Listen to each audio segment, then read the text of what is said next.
पिछले 4 साल में ये तीसरा ट्रांसफर था।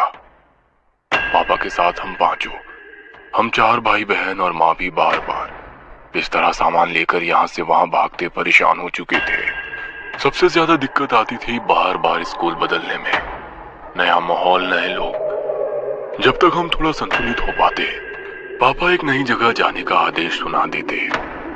इस बार पापा का तबादला शहर से दूर एक छोटी सी पहाड़ी पर बसे गांव में हुआ था। हम चारों का मुंह लटका हुआ था। एक तो गांव, वो भी इतना पिछड़ा हुआ, न ढंग का स्कूल होगा न रहने की जगह। ऊपर से हमारे बड़े परिवार का छोटे मोटे मकान में गुजारा भी नहीं था। पापा ने बताया कि रहने के लिए डाक विभाग की ओर से एक पुराना बंगला तैयार कर दिया गया है, कोई दिक्कत नहीं आएगी। भारी मन से हमने अपना शहर वाला मकान छोड़ा और पहाड़ी के लिए निकल पड़े। हम 4 भाई बहनों में सबसे बड़ा मैं, रवि, फिर मुझसे छोटा सचिन, फिर हमारी 2 छोटी बहनें, एक विनी जो 14 साल की थी और सबसे छोटी सोनी थी। विनी चारों भाई बहनों में सबसे ज्यादा चंचल और खिलंदा स्वभाव की थी। हर समय हंसना, मुस्कुराना, खेलना, कूदना, सबको परेशान करना, यही उसकी दिनचर्या थी। हम नए बंगले में पहुंच चुके थे। बंगला हमारे अंदाजे से कहीं गुना बड़ा था। बंगले का एक भाग हमारे रहने के लिए साफ किया गया था। बाकी लगभग आधे भाग में कहीं ताले जड़े थे तो कहीं भयंकर टूट फूट मची थी। कहीं कहीं दरवाजे पर सांकल लगाकर छोड़ा गया था। हम बंगले को घूम घूम कर देख ही रहे थे कि एक बूढ़ी महिला लाठी टिकाते आ गई। उन्होंने बताया कि उनके पुरखे भी इसी हवेली की देखरेख करते थे। वो अपने माता पिता की इकलौती संतान थी। शादी के कुछ समय बाद ही उसके पति का देहांत हो गया तो वो वापस अपने मायके आ गई और इसी हवेली की देखरेख करने लगी। माई लगभग 75 साल की बूढ़ी महिला थी। हमारे परिवार को देखकर उन्होंने मेरी दोनों छोटी चुलबुली बहनों के सर पर प्रेम से हाथ फेर कर कहा, अल्लाह हाफिज। आप मुस्लिम हैं? माँ ने कुछ अजीब सी भाव चेहरे पर लाकर कहा, जी मैडम, एक बात का ख्याल रखिएगा, बच्चियां बंगले के दूसरे हिस्से में ना जाने पाए। बच्चियों से मतलब क्या है आपका? मेरा मतलब बच्चे या बड़े कोई भी बंगले के दूसरे भाग में ना जाने पाए। जितना हिस्सा साफ किया है उतना ही भाग इस्तेमाल में लाए, समझे? लेकिन क्यों? ऐसा क्या है वहाँ? कुछ नहीं, बस बरसों से खाली पड़ा है और अधिकतर हिस्सा टूटा फूटा है। कोई दुर्घटना ना हो जाए इसीलिए एहतियातन कह दिया बस। बाकी जैसा आप लोगों की मर्जी। वो अपनी लाठी टेक कर जाने लगी। आप इस बंगले में नहीं रहती हैं? माँ ने हैरानी से पूछा। नहीं नहीं, मैं तो पास ही में बनी छोटी सी बस्ती में रहती हूँ। यहाँ से ज्यादा दूर नहीं है। अगर कभी कोई जरूरत हो तो बुला लीजिएगा। हम लोग घूम घूम कर पूरे घर का मुआयना करने लगे। पापा और माँ घर का सामान सही करने में व्यस्त हो गए। इतनी बड़ी हवेली में तकरीबन 20 कमरे थे, जिसमें से लगभग 10 कमरे बंद थे या जर्जर हालत में थे। बाकी के 10 कमरों में से 4 तो हमने अपने लिए पसंद कर लिए थे। बाकी बचे कमरों में सामान लगाने के बाद भी 2 कमरे बचे ही थे।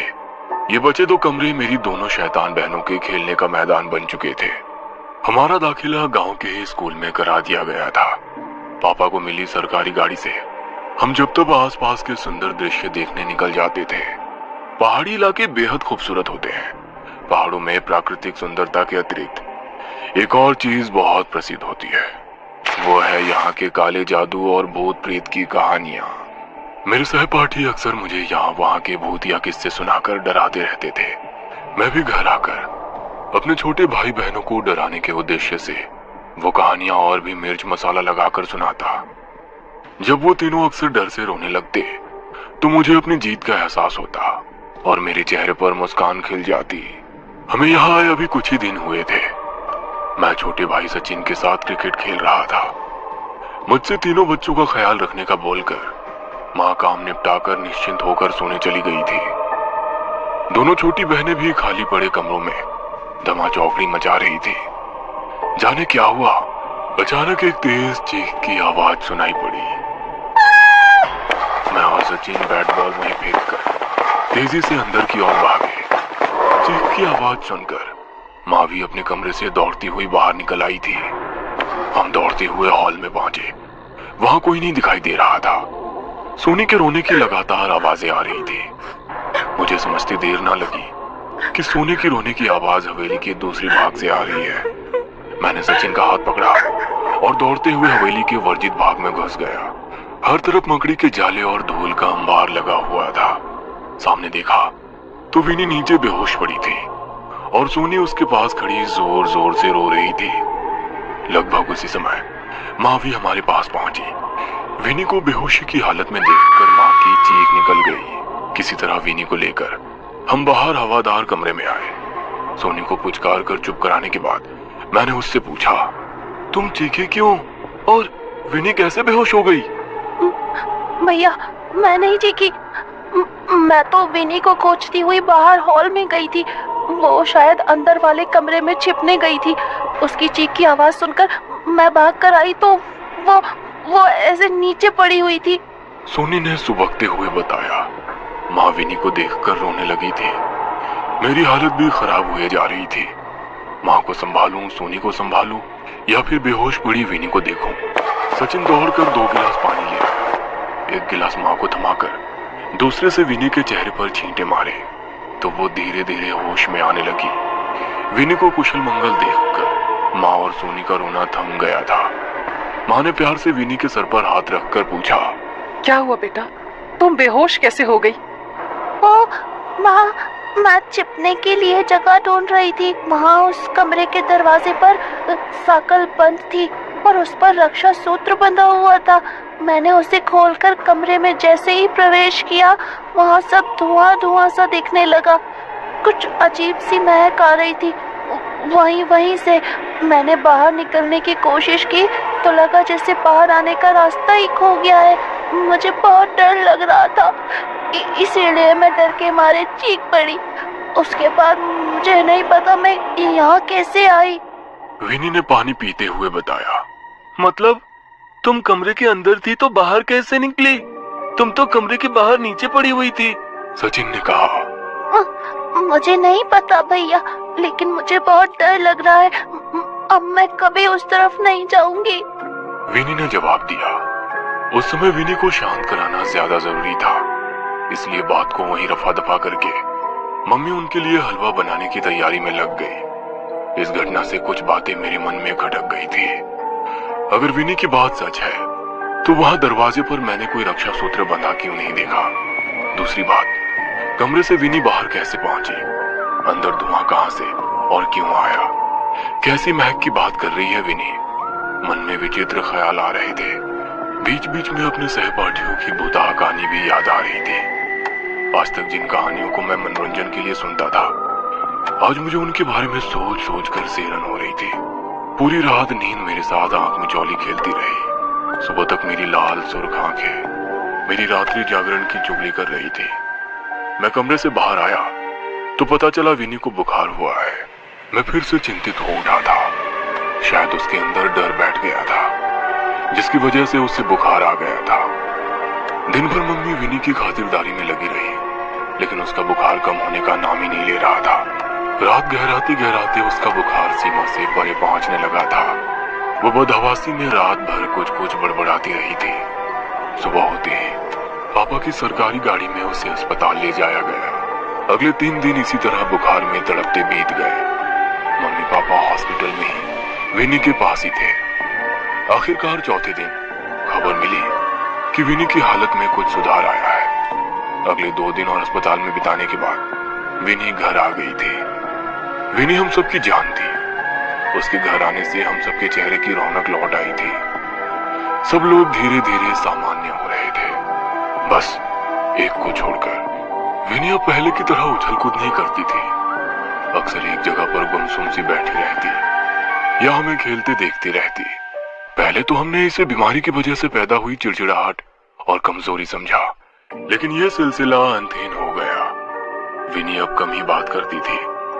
ज्यादातर समय वो अपने कमरे में ही बिताती थी। समय अपनी गति से आगे बढ़ रहा था। यही सब चलते चलते लगभग 6 महीने बीत गए थे। हम लोग बहुत कोशिश करते कि वो हमारे साथ खेले कूदे, मुस्कुराए, लेकिन उसके चेहरे पर कोई भाव ही नहीं आते थे। वो यूं ही भावहीन सी एकटक शून्य में ताकती रहती। ज्यादा जोर जबरदस्ती करने पर वो उठकर अपने कमरे में चली जाती और दरवाजा बंद कर लेती। माँ पापा उससे पूछ पूछ कर थक चुके थे कि आखिर क्या बात है, लेकिन उसकी तरफ से कोई जवाब नहीं मिलता था। फिर एक दिन पापा बहुत उत्साहित से होकर घर घुसे। पापा के हाथ में मिठाई का डिब्बा था। उत्साहित स्वर में उन्होंने दोनों छोटी बहनों को पुकारा और मिठाई का डिब्बा पकड़ा दिया। अरे मेरी पदोन्नति हो गई है, तनख्वाह भी बढ़ेगी और अगले 4 साल तक कहीं भागना भी नहीं पड़ेगा। पापा ने खुश होकर कहा। प्रमोशन की खबर ने हम सबके चेहरे पर मुस्कान ला दी थी। पापा विनी को मिठाई खिलाने लगे तो विनी पापा का हाथ झटक कर अंदर भाग गई। पापा के प्रमोशन होने के बाद अब घर में पैसों की कोई दिक्कत नहीं थी। नई पोस्ट पर पापा की अच्छी खासी ऊपरी कमाई होने लगी। घर का माहौल बदलने लगा था। सुंदर पर्दे, महंगे कपड़े, बढ़िया साजो सामान हमारे घर की रौनक बढ़ाने लगा था। सब कुछ हमारी उम्मीद से कहीं ज्यादा अच्छा चल रहा था। इतना कि कहीं ना कहीं इस चमक धमक में हम विनी के व्यवहार को नजरअंदाज करने लगे। धीरे धीरे साल बीतने को आया था। मेरी प्यारी सी चुलबुली बहन अब एक गंभीर सी लड़की बन गई थी। स्कूल में भी उसका प्रदर्शन खराब होता जा रहा था। किसी तरह समझाने बुझाने पर उसने परीक्षा तो दे दी, लेकिन अगले साल उसने स्कूल जाने से साफ मना कर दिया। 1 साल के भीतर ही उसकी शारीरिक और मानसिक स्थिति में बहुत परिवर्तन आ गया था। वो छोटी बच्ची अब एक परिपक्व सी लड़की नजर आने लगी थी। मेरा दाखिला भी कॉलेज में हो गया था। मैं देर रात तक जागकर अपने असाइनमेंट बनाता था। उस रोज रात में पढ़ते पढ़ते मैं काफी देर तक जाग रहा था। अचानक मुझे किसी के फुसफुसाकर बात करने की आवाज सुनाई पड़ी। आवाज मर्दानी थी। मैं कुछ शंकित सा हो उठा। धीमे धीमे सदे हुए कदमों से मैं हॉल में पहुंचा तो आभास हुआ कि आवाज विनी के कमरे से ही आ रही है। मैंने चुपके से झांककर विनी के कमरे में देखा तो वो एक दीवार की ओर मुड़ करके फुसफुसाते हुए कुछ बात कर रही थी। कमरे में विनी के अलावा कोई नहीं था और सबसे ज्यादा मुझे उसकी आवाज विचलित कर रही थी। दिन भर एक शब्द मुंह से ना निकालने वाली लड़की आधी रात को दीवारों से मर्दाना आवाज में बात कर रही थी। किसी तरह मैंने अपनी चीख को गले में ही दबाकर वहां से निकलना उचित समझा। रात काफी हो चुकी थी। मैंने फिलहाल किसी को भी जगाना ठीक नहीं समझा। उस रात मैंने कैसे करके एक एक पल बिताया मैं शब्दों में बयान नहीं कर सकता। सुबह होते ही मैंने मम्मी पापा को सारी बात बताई। माँ किसी अनहोनी की आशंका से कांप उठी थी। माँ और पापा चुपचाप किसी तांत्रिक या ओझा की खोज करने लगे। 2 दिन बाद एक मुस्लिम तंत्र मंत्र वाला मिला। माँ और पापा को उस तांत्रिक ने कुछ भभूत पढ़कर दी, जैसे विनी के कमरे में छिड़कना था और घर के बाकी हिस्सों में भी छिड़कना था। किसी तरह विनी की नजर से बचाकर सारे घर में भभूत छिड़क दी गई। उस रोज कई साल बाद विनी ने अच्छी तरह से खाना खाया। 1-2 बार मुस्कुराई भी। माँ को तांत्रिक पर अटूट विश्वास हो गया था। अगले कुछ दिन हमारे लिए बेहद सुहाने रहे। विनी हमारे बीच कुछ देर के लिए आकर बैठती और 1-2 बार मुस्कुराती भी। उसके ठीक होने की उम्मीद भी बन सी गई थी। पापा ने तांत्रिक को विनी की हालत में हुए सुधार की जानकारी दी तो वो आत्मविश्वास से भर उठा। अगले दिन उसने हवेली में आकर पूरे घर को बाधा मुक्त करने का आश्वासन दिया। माँ ने तांत्रिक के कहे अनुसार सारा सामान पहले ही तैयार कर दिया था। तय समय पर वो हवेली पहुंचा। तंत्र की सारी तैयारी करने के बाद ओझा ने विनी को बुलाने का आदेश दिया। विनी तांत्रिक को देखकर रहस्यमयी तरीके से मुस्कुराई। सफेद रंग की सलवार कमीज पर उसने कुछ अजीब तरह से दुपट्टा ओढ़ रखा था, बिल्कुल वैसे जैसे मुस्लिम महिलाएं नमाज के समय पहनती हैं। विनी को इस रूप में देखकर हम सभी सकते में आ गए थे। ओझा के नजदीक पहुंचकर वो फिर से मुस्कुराई और मर्दाना आवाज में कुछ फुसफुसाने लगी। देखते ही देखते ओझा वहीं जमीन पर गिर पड़ा। हम सभी का डर के मारे खून जमा जा रहा था। कुछ ही देर में ओझा की आंख पलट गई। उसे देखकर विनी ने जोर से ठहाका लगाया और गुस्से में मां को घूरने लगी। फिर उसने हम सब की तरफ नजर घुमाई और अपने कमरे की ओर जाने लगी। विनी अपने कमरे में चली गई थी। हम सभी अभी भी सन्न थे। किसी तरह पापा ने हिम्मत करके उस ओझा की नब्ज छूकर देखी। पापा के माथे पर पसीने की बूंद छलक आई। मुझे आवाज लगाकर पापा ने जल्दी से गाड़ी निकालने का आदेश दिया। ओझा की टूटती छूटती सी सांसें अभी भी चल रही थी और पापा उसे मरने नहीं देना चाहते थे। अनर्थ की आशंका से पापा के हाथ पांव कांप रहे थे। हम उसे किसी तरह अस्पताल में भर्ती कराकर रात तक घर लौट आए। घर में अजीब किस्म का सन्नाटा पसरा हुआ था। मम्मी, सचिन और सोनी एक ही कमरे में सहमे बैठे थे। घर में सबकी मनःस्थिति को समझते हुए पापा ने बाहर से ही खाना ले लिया था। खाना खाने के बाद कोई भी अपने कमरे में जाने को तैयार नहीं था। किसी तरह सोनी को माँ पापा के पास सुलाकर मैं और सचिन अपने कमरे में लौट आए। समझ नहीं आ रहा था कि इस हवेली को मनहूस कहूं या लकी। इस हवेली में आने के बाद पापा ने बहुत तरक्की की है। भला कोई भूत या घर भी किसी के लिए शुभ हो सकता है। कहीं विनी को कोई मानसिक परेशानी तो नहीं हो गई जो वो ऐसी हरकतें कर रही है। लेकिन ओझा का उसी समय गिरना, डॉक्टर का कहना कि ओझा को हार्ट अटैक आया था, वो तो किसी को भी हो सकता है। मैं अपनी आंखों से देखे हुए सच को विज्ञान की कसौटी पर रखकर झुटलाने का प्रयास में लगा था। रात के 12 बजे तक सचिन सो गया था, लेकिन मेरी आंखों में नींद नहीं थी। माँ, पापा और सोनी का हाल जानने के लिए मैं उनके कमरे की ओर जाने के लिए निकला तो देखा विनी पापा मम्मी के कमरे के बाहर खड़ी सिसक रही है। उसकी पीठ मेरी ओर थी, लेकिन ध्यान से सुनने पर उसकी कुछ आवाजें टूटे हुए लहजों में मुझ तक पहुंच रही थी। मैं कमरे की ऊंट में छिपकर सुनने की कोशिश करने लगा। हमारे वालिद और अम्मी को मुआफ कर दो, वो बस हमारी खैरियत चाहते हैं। अल्लाह के लिए उनकी जान बख्श दो, या अल्लाह मदद कर। विनी की आवाज मुझ तक पहुंची। विनी की भाषा सुनकर मेरे पूरे शरीर में अजीब सी झुरझुरी दौड़ गई। मेरे हिंदू परिवार में पली बड़ी बहन कब और कैसे इतनी शफाक उर्दू बोलने लगी, दिमाग काम नहीं कर रहा था। अचानक ही प्यास से मेरा गला सूखने लगा। वो किससे याचना कर रही थी? क्या रहस्य है इस उर्दू का? मैं समझ ही नहीं पा रहा था। अगले कुछ दिन विनी ने अपने कमरे में ही बिताए। तीसरे दिन